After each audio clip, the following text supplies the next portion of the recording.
విజయవాడలో మనం ఏర్పాటు చేసుకున్న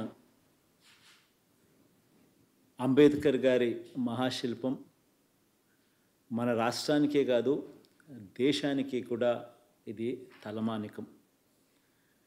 ఇది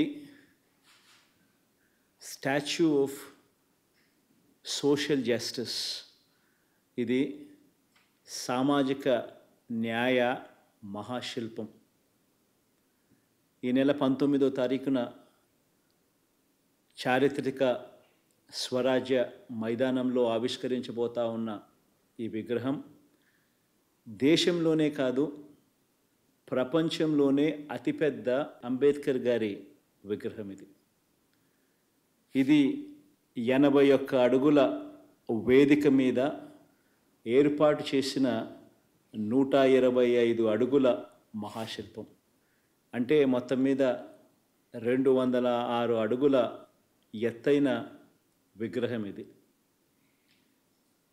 ఆ మహానుభావుడి ఆకాశమంతటి వ్యక్తిత్వం ఈ దేశ సామాజిక, ఆర్థిక, రాజకీయ, మహిళా చరిత్రలన్నీ కూడా మార్చేలా దాదాపు 100 సంవత్సరాల క్రితమే ఆయన వ్యక్తం చేసిన భావాలు కలకాలం కూడా మన దేశాన్ని ప్రభావితం చేస్తూనే ఖచ్చితంగా ఉంటాయి. బాధ్యతతో ఆయన భావాల మీద అచంచల విశ్వాసంతో వాటిని మన నవరత్నాల్లో అనుసరిస్తూ ఉన్న ప్రభుత్వంగా ఏర్పాటు చేసిన ఈ విగ్రహ ఆవిష్కరణ సందర్భంగా 19వ తారీఖున అందరూ కూడా తరలి రావాలని కోరుతా ఉన్నాను. ఆయన అణగారిన వర్గాలకు చదువులు దగ్గరగా తీసుకువచ్చిన మహనీయుడు. ఆయన అంటరానితనం మీద, ఆధిపత్య భావజాలం మీద తిరుగుబాటు చేసిన ఓ మహానుభావుడు.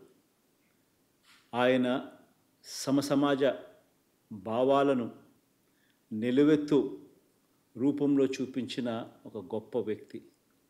ఆయన రాజ్యాంగం ద్వారా, రాజ్యాంగ హక్కుల ద్వారా నిరంతరం మనల్ని కాపాడే ఓ మహాశక్తి. ప్రతి వాడలో ఉన్న ఆయన విగ్రహం అణగారిన వర్గాలకు నిరంతరం కూడా ధైర్యాన్ని ప్రసాదించే ఓ మహాస్ఫూర్తి.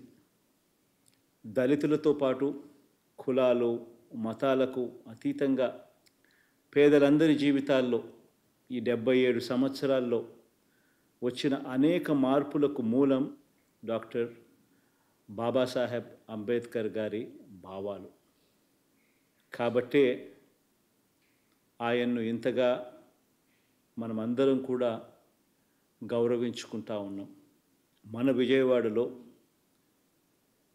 ఆవిష్కరిస్తూ ఉన్న ఈ మహాశిల్పం మన రాష్ట్ర చరిత్రలో సువర్ణాక్షరాలతో నిలిచిపోవడానికి మాత్రమే కాకుండా చరిత్రను తిరగరాసేలా 100 సంవత్సరాల పాటు స్ఫూర్తిని కూడా విగ్రహం ఇస్తూ పోతూ ఉంటుంది.